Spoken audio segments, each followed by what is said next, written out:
Bonjour, bienvenue dans ce point bourse du 24 mars 2025. Alors aujourd'hui, comme chaque lundi, on fera un petit point sur l'agenda de la semaine et les chiffres macroéconomiques qui vont tomber. Il y en a déjà pas mal, notamment aujourd'hui sur les PMI.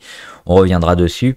Les résultats d'entreprise également qui annoncent leurs résultats. Alors même si les gros sont passés, on a toujours quelques valeurs intéressantes. On fera un petit point sur les matières premières. Et évidemment sur les actions du CAC 40, entre autres, qui ont bien bougé. Et puis toujours des valeurs intéressantes. Le revirement ces dernières heures avec la politique de Trump, notamment sur les marchés US et les valeurs qui vous intéressent. Et on va commencer avec juste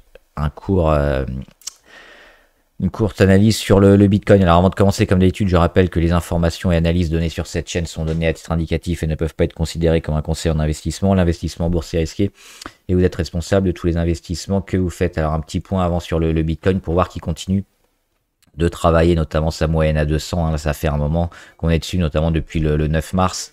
Après la mèche du 28 février, il n'y a plus vraiment de vente sur le Bitcoin et on tente plutôt un rebond. On le voit sur les indicateurs en cassant l'oblique RSI, notamment depuis la fin de semaine dernière.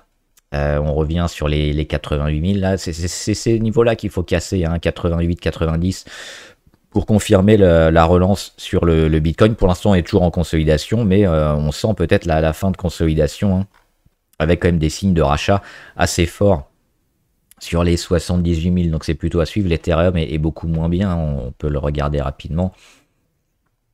On le voit toujours une phase de dégradation sur l'Ethereum et peut-être une réaction également sur les 1700 qui s'est fait il y a une dizaine de jours et qui pourrait lui aussi voir la crypto remonter. On voit aussi la cassure aujourd'hui de l'oblique RSI, donc ça pourrait être peut-être le début d'une dynamique haussière sur les cryptos à confirmer ces prochains jours.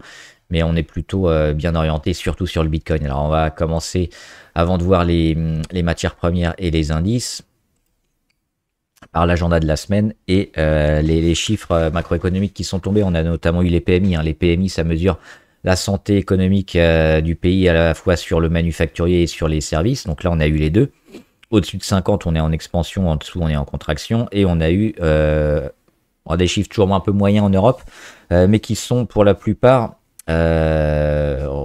revenus un peu meilleurs que prévu et un peu meilleurs que précédemment, mais on était relativement mauvais, notamment en France. On est à 48,9 sur les manufacturiers et 46,6 sur les services. On était autour des 45 précédemment, donc on voit que ça augmente, mais c'est toujours négatif. En Allemagne, 48,3 sur les manufacturiers, alors qu'on était à 46, et puis 50,2 sur les services, alors qu'on était à 51. Donc on voit qu'on est quand même sur des niveaux relativement moyens. Et en Europe, 48,7 en manufacturier et 50,4 sur les services. On va regarder surtout les États-Unis. Et là aussi, les États-Unis sont à 49,8 sur le manufacturier, alors qu'on était à plus de 52. Mais les services rebondissent bien, parce qu'on est à 54,3, alors qu'on était à 51 le mois dernier. Donc une grosse augmentation quand même des services. Et là aussi, ça pourrait être encore plus impacté par les droits de douane et les annonces de Trump prochainement, notamment. Alors, il y a pas mal de mouvements en ce moment, notamment sur des annonces qui doivent arriver pour les taxations douanières au mois d'avril. Oui, c'est ça, au mois d'avril, le 2 avril, je crois. Et la politique, peut-être, du gouvernement Trump serait un ciblage un peu plus en réciprocité par rapport à ce qui se fait des autres pays européens et pas forcément sectoriel pur et dur. Donc ça pourrait vouloir dire une détente sur les taxes douanières à venir de la part des Américains. Là aussi, il faudra attendre la confirmation parce qu'on connaît Trump. Il aboie un petit peu, il dit rouge, noir, blanc, pour un peu tester ses interlocuteurs, et puis après il s'ajuste. Donc on verra si c'est ça, mais de toute façon il sera obligé de faire un pas, parce que des taxes douanières comme ça trop importantes mises sur tous les pays, ça va l'handicaper lui forcément aussi à terme. Donc c'est normal qu'il y ait une part de négociation et peut-être de taxes, de hausse de taxes, mais trop en mettre, ce sera se tirer une balle dans le pied. Donc ce qu'on attend maintenant, c'est les bonnes nouvelles et les taxes qui seront plutôt négociées et réduites de la part des États-Unis. Demain, on aura des chiffres sur les immatriculations, donc toujours intéressant, notamment pour jouer le secteur automobile. On va en reparler du secteur auto, notamment avec la Chine. et Tesla. Confiance consommateur à 15 heures aux États-Unis, ça c'est un chiffre important, hein. On est revenu sous les 100, donc c'est relativement moyen dernièrement. Ce sera à surveiller. Mercredi, stock de pétrole brut, hein, il n'y aura pas grand-chose. Jeudi, des chiffres importants à 13h30, le PIB au quatrième trimestre des États-Unis, donc pour voir un peu la confirmation.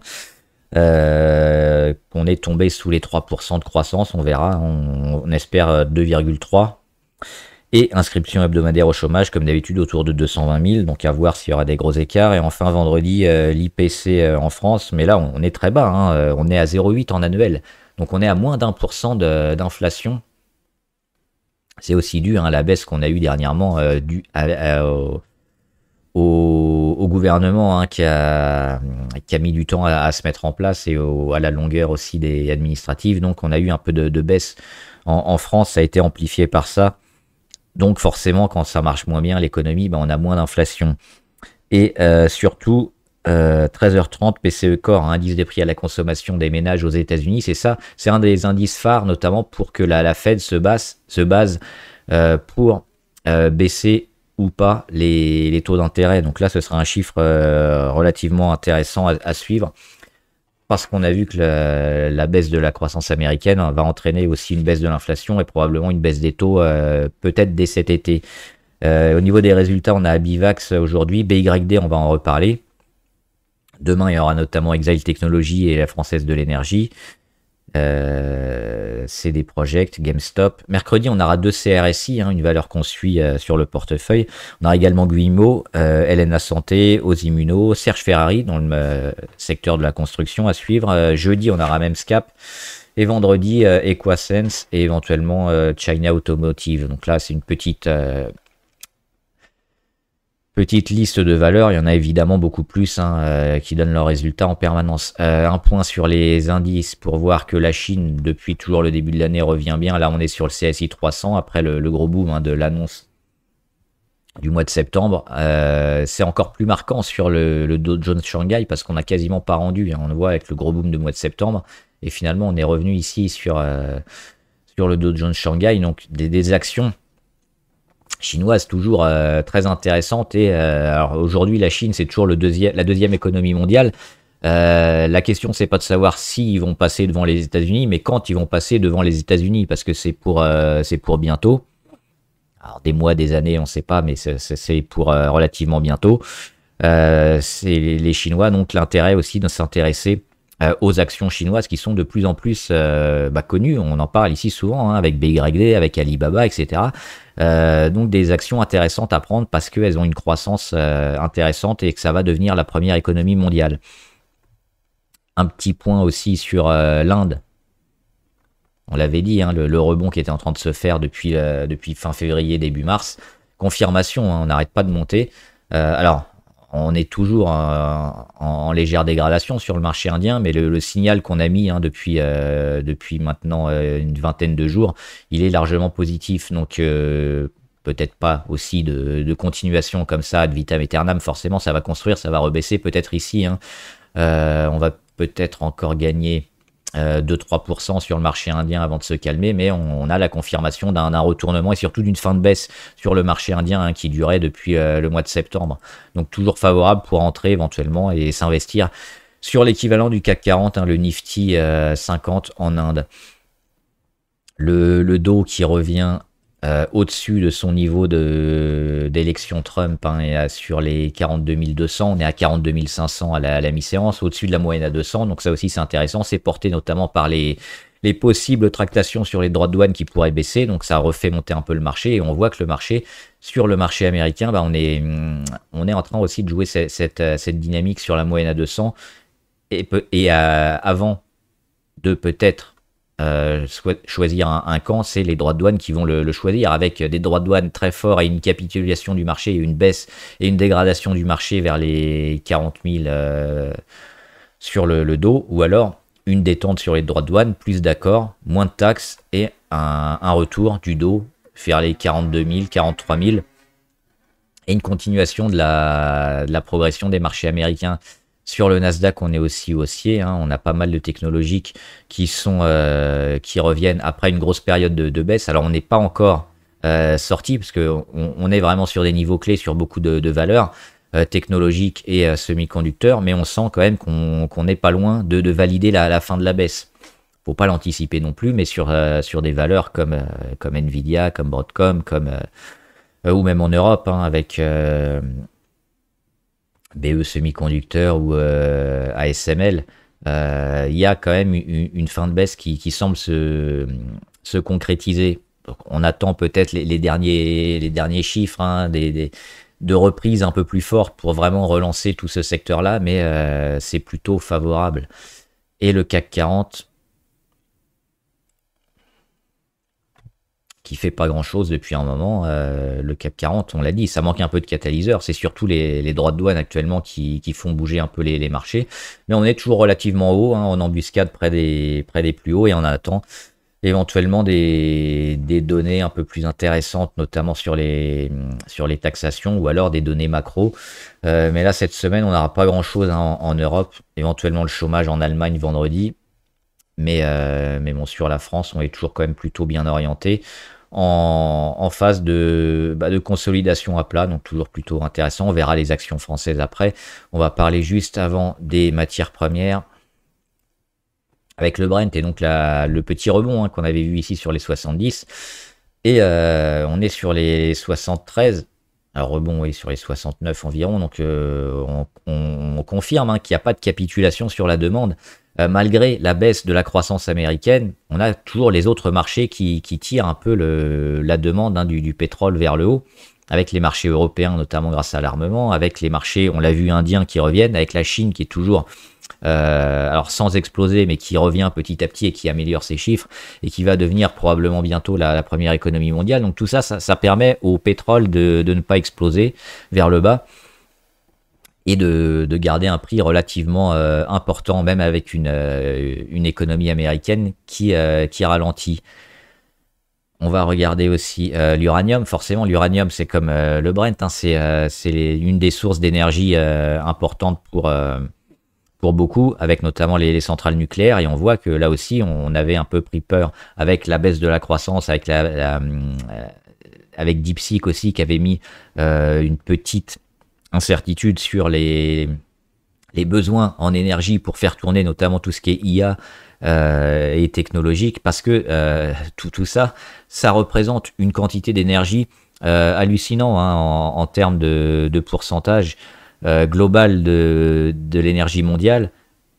Uniquement tout ce qui est lié à la technologie, à l'IA, au serveur, c'est quelque chose de plusieurs pourcentages de l'énergie mondiale consommée chaque année.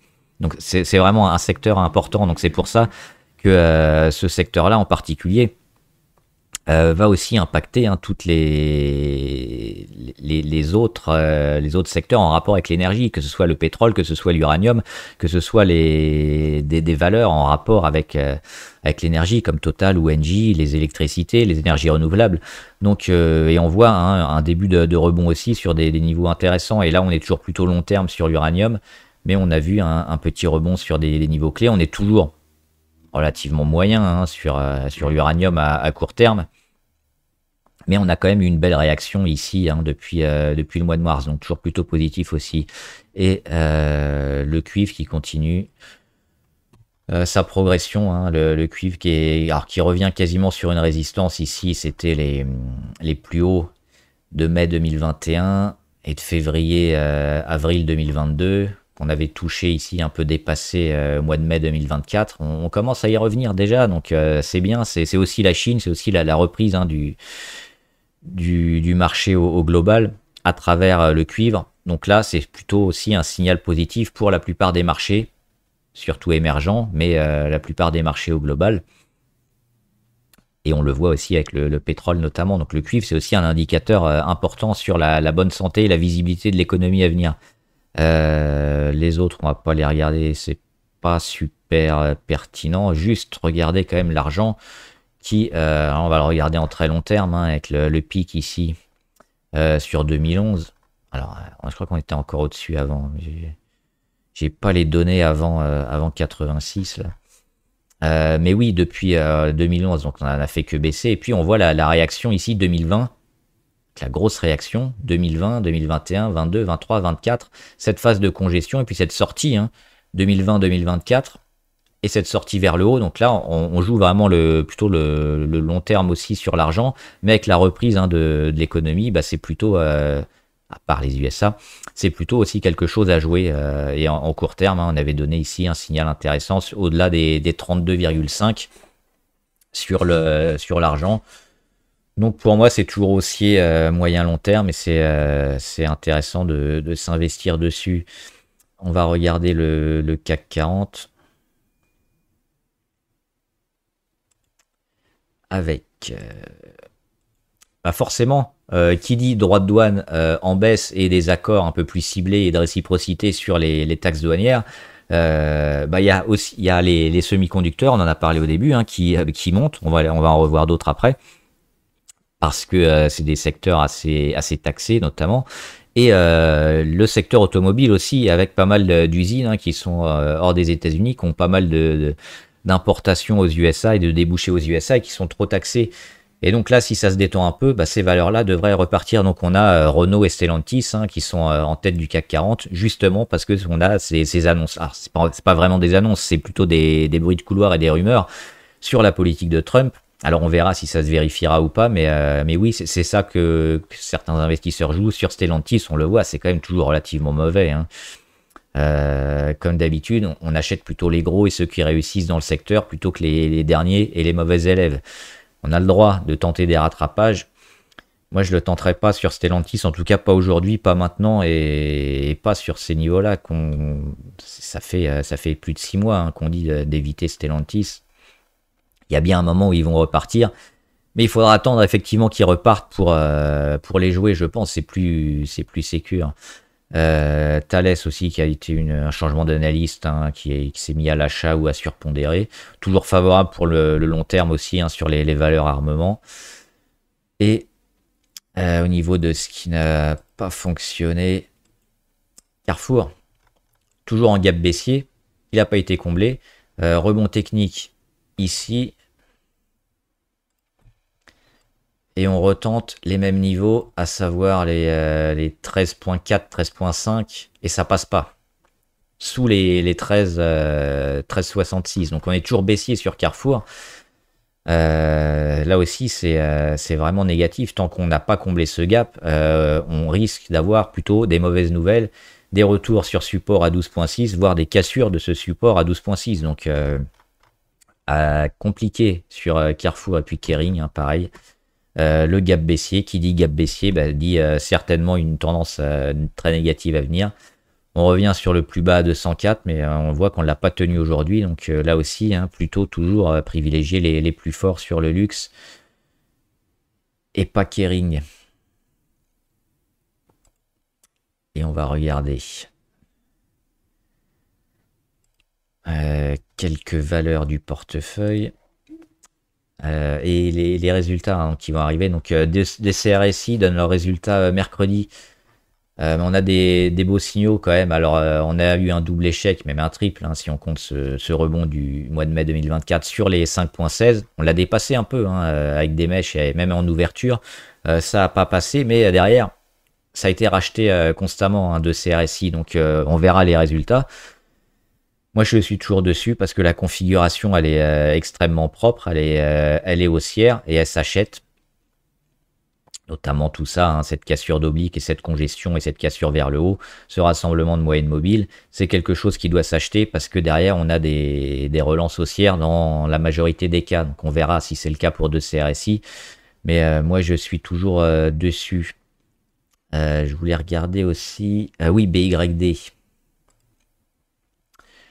BYD, pourquoi? Parce qu'ils ont donné leurs résultats, mais j'ai des chiffres.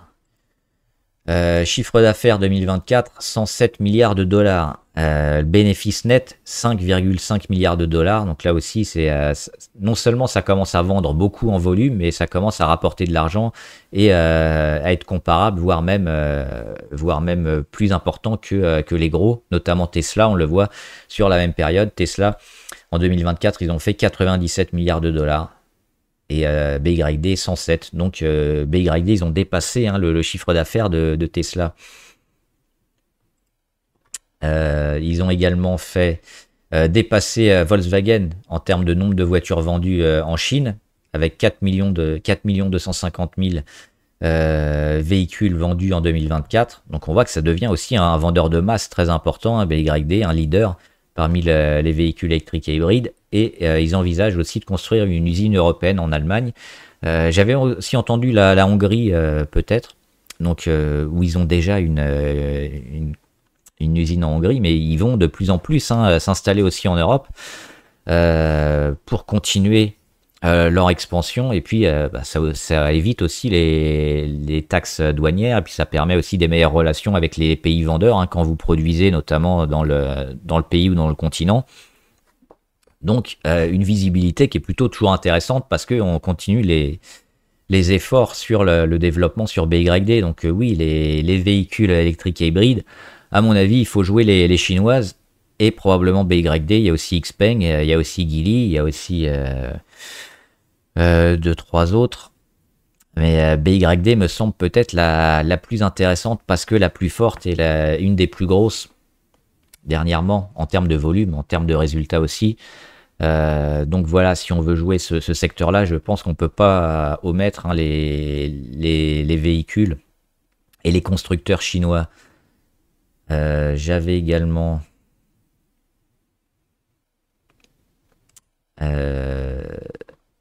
l'AVAD, la vente à découvert sur Ubisoft. Donc là, on l'a depuis un an avec un gros pic ici en octobre-novembre.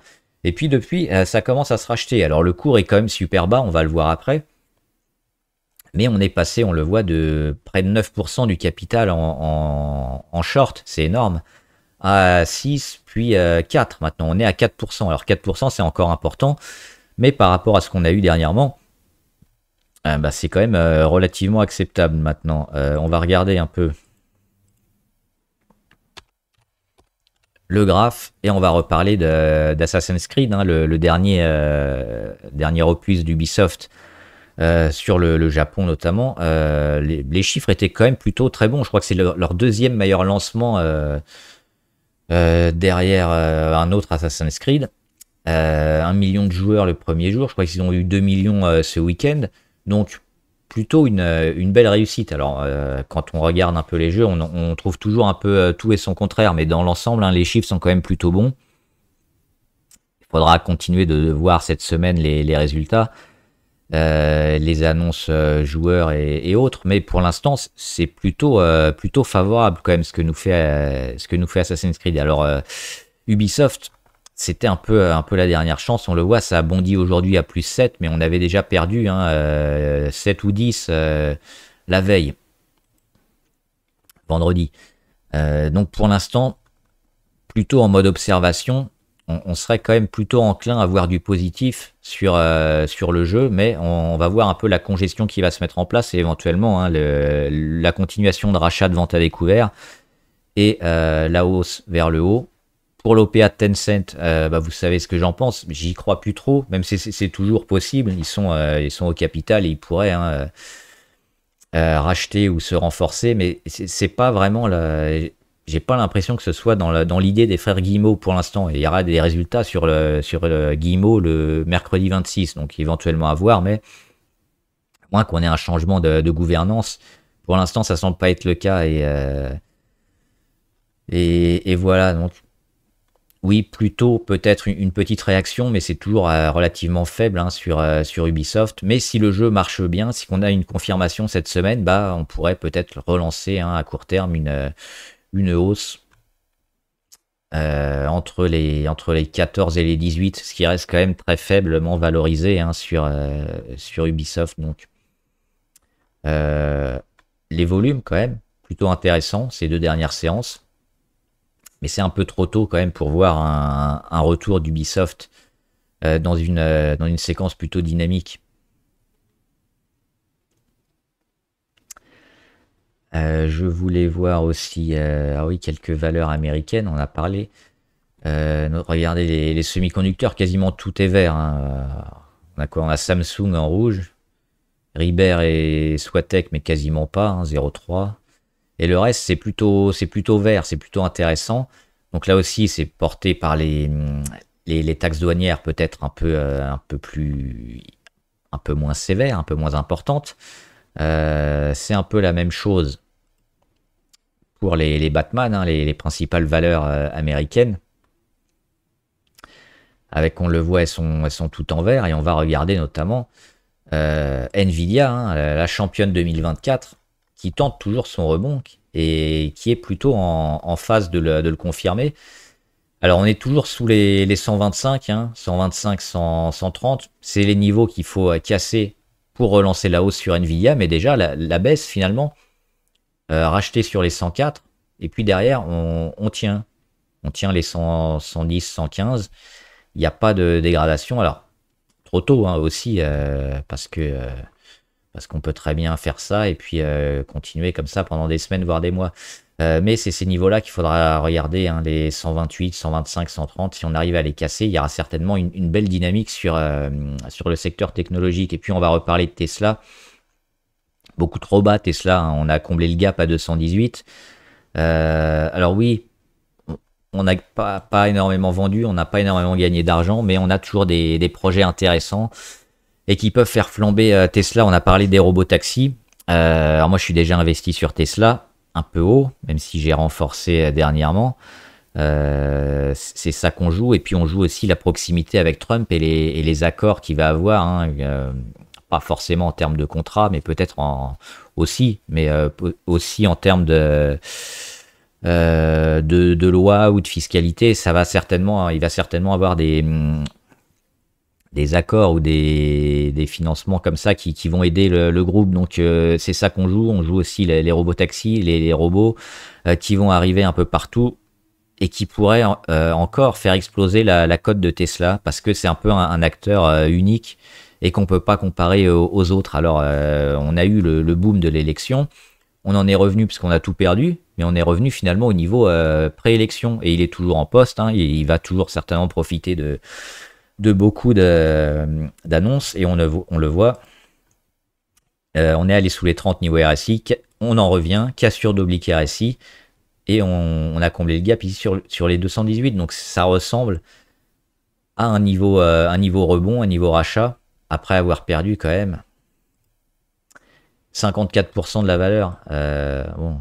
Alors oui, Tesla, il y a eu beaucoup de critiques, notamment sur Musk, qui est un peu parti en cacahuète, mais l'entreprise, elle va encore certainement sortir des choses relativement intéressantes.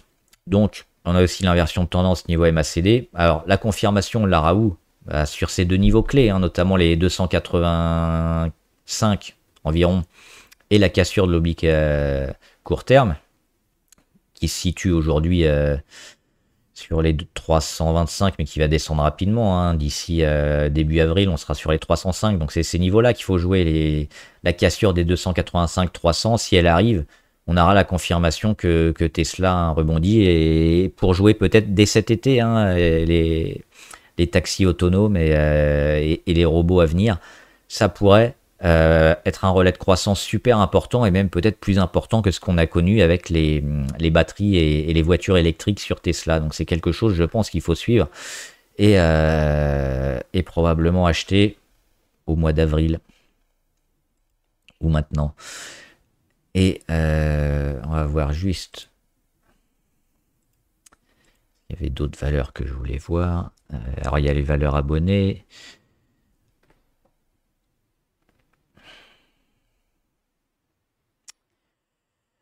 Non, si je les ferai demain.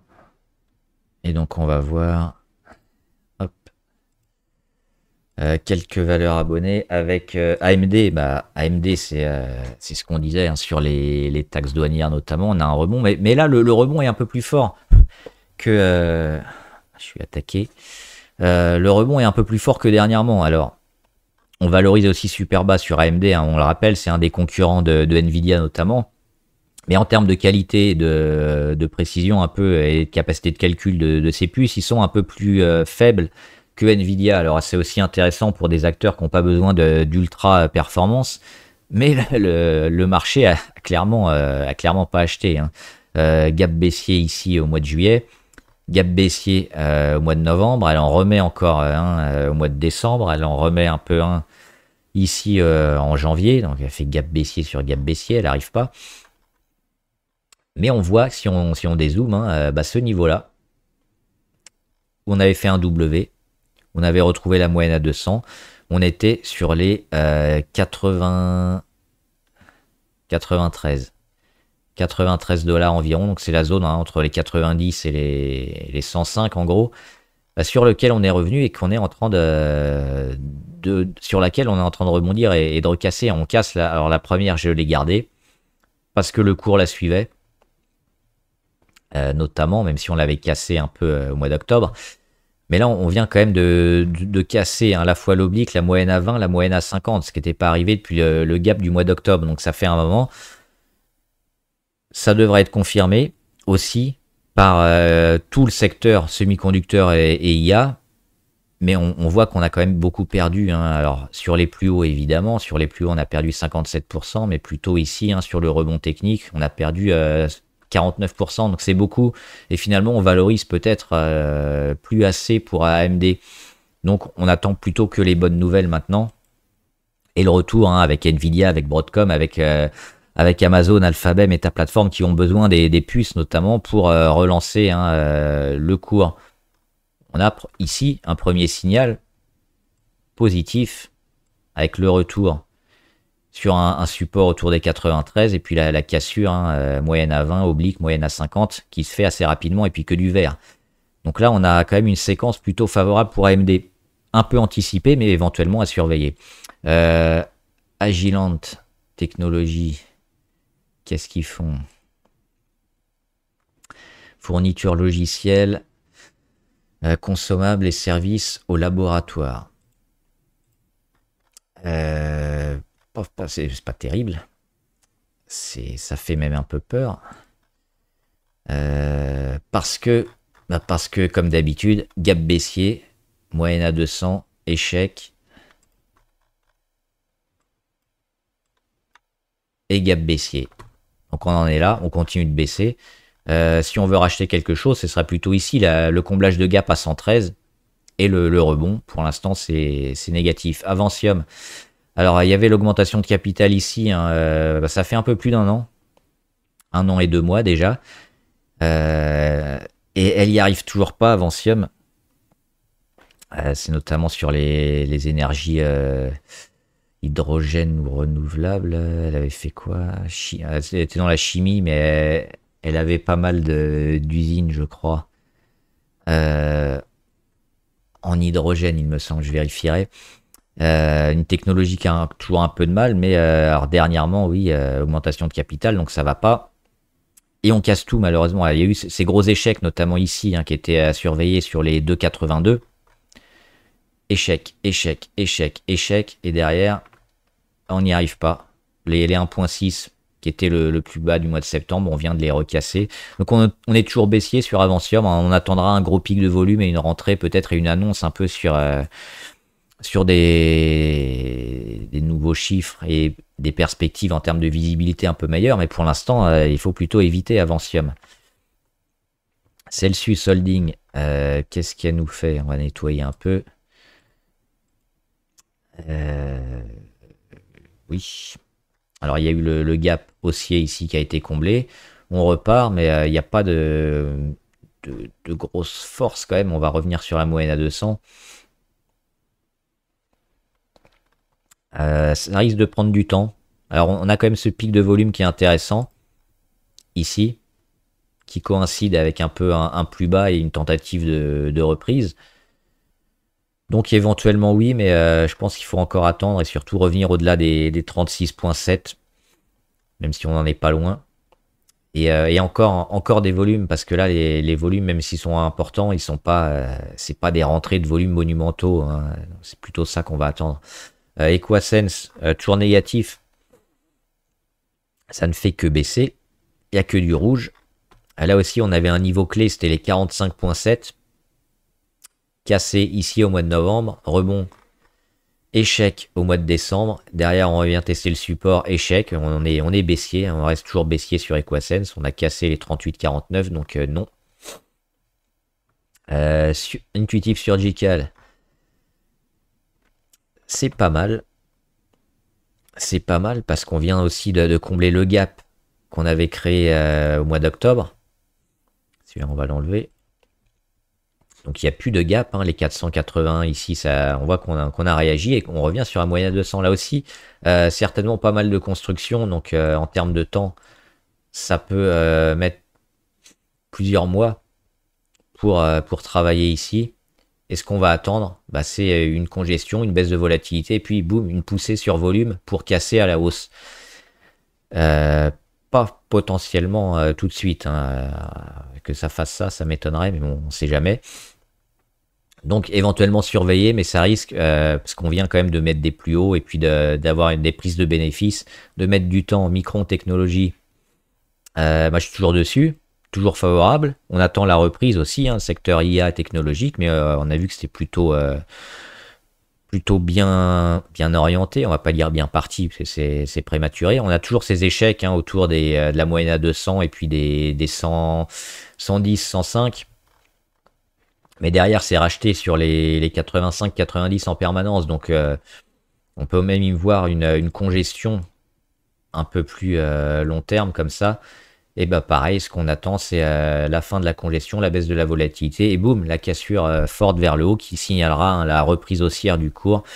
Évidemment, si on a l'inverse, on sera plus négatif. Mais j'avais fait une vidéo spéciale sur Micron, qui me semble plutôt intéressante et je serais surpris, hein, de la voir dégradée vers le bas. Swatch, catastrophique depuis mars 2023. On casse notamment les 220. On le voit, hein, les 220. C'était pas la chose à casser. On a fait un M. Quand on casse le M, bah, c'est mauvais. Derrière, on va chercher le support le plus proche, les 151. On est allé un tout petit peu plus bas, hein, 148, mais avec une mèche. On voit que les 151 a racheté deux fois. Mais là aussi, ça met du temps. Parce que quand on tombe comme ça depuis des mois et des mois, on met un peu de temps pour revenir. Mais à terme, oui, elle a mis les étapes. Frôler la moyenne à 200. Toucher la moyenne à 200. Dépasser la moyenne à 200.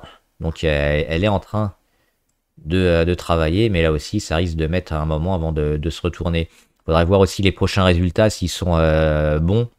Ça devrait valider peut-être un retournement sur Swatch, mais il ne faudra pas casser les 151. Et Ubisoft, on l'a fait. Voilà, donc si vous avez des questions, n'hésitez pas, hein, mettez-les en commentaire, j'y répondrai. Et puis si vous voulez toujours les actions qui vous intéressent, hein, on les fera ici en analyse, hein, avec les graphes. Bon trade, à plus!